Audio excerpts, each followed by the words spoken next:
Okay, then just remember that this has to be 12-0 either way. That's the law. Okay, are we ready? All those voting guilty, please raise your hands. 1, 2, 3, 4, 5, 6, 7, 8, 9, 10, 11. Okay, that's 11 guilty. Those voting not guilty? 1. Right.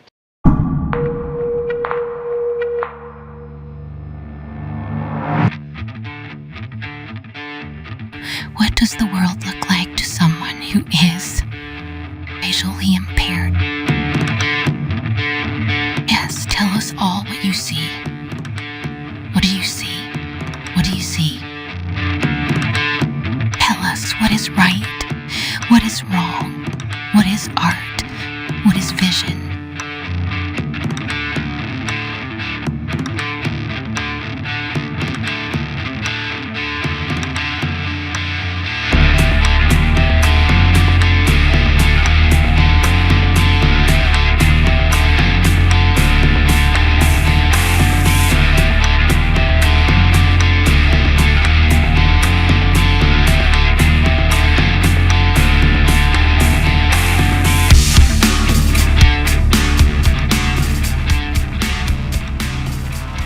We welcome you to A Blind Guy's View. Hey folks, it's the Blind Guy. I originally decided to do 3 reviews this evening, and I'm giving you a 4th. So that's why I'm also in the same clothes again. But don't say I never did anything for you. I figured I hadn't produced anything in a while, and so you guys deserve to have 4 new reviews coming out, new videos. First, let's talk about our sponsor, which is me, A Blind Guy's Publishing, and that's what I've been working on. Or some books, getting them out before Christmas. We have the Epic Books of Trivia series. This is the All 50 States hardcover. Turned out really cool, I think. Each state is in here, obviously, with artwork and then trivia questions about each one. So there's over 1,100 different little facts about each of the United States. And then if you see on the spine here, they have different letters. They will spell out Epic Books by the time they're done. This is the P. The E is also done with the Epic Book of Trivia, Science, and Nature. And the I is done with the Epic Book of U.S. Presidents. Trivia about U.S. Presidents. Obviously with trivia, it's not like I sit down and I have to write all this. I have to compile it, fact check it, make it all the same formatting, worded the same. So there's a lot of work that goes into these, but it's not quite the same thing as writing a book.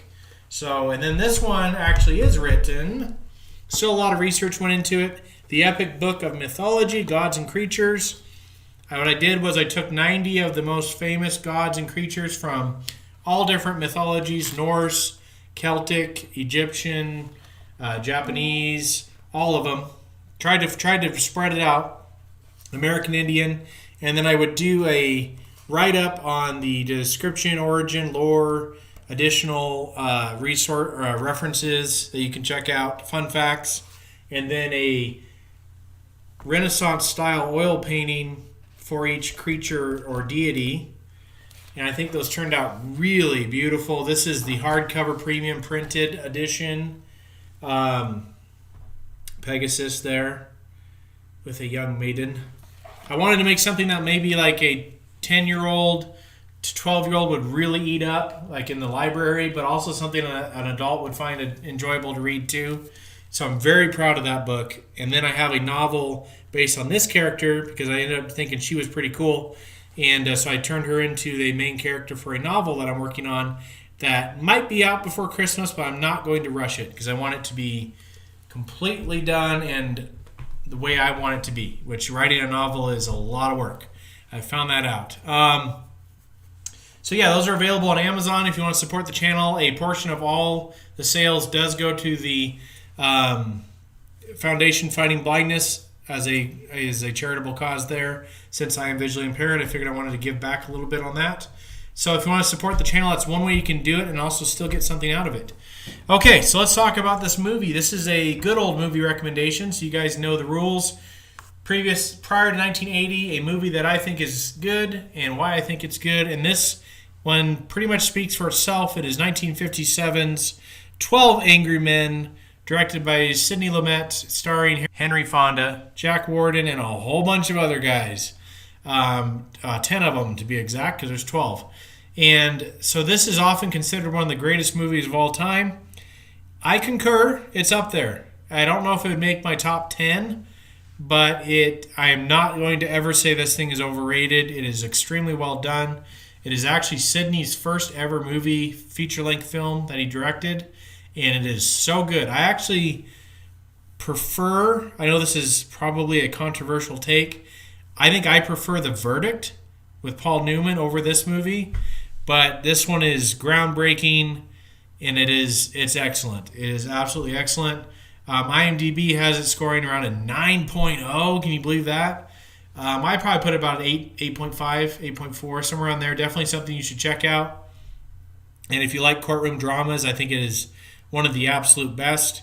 The story is basically just we are in a jury box, deliberation room with the other jurors, and they all think the guy's guilty except for Henry Fonda, and he has to, jury number 8, he has to convince the other ones that the person is not guilty, and they have to examine their own prejudices and their own just biases. But it's not really preachy. I think that's one of its strengths, is it shows that everybody has their own biases and their own prejudices, but it's not like slapping you across the face the whole time with it.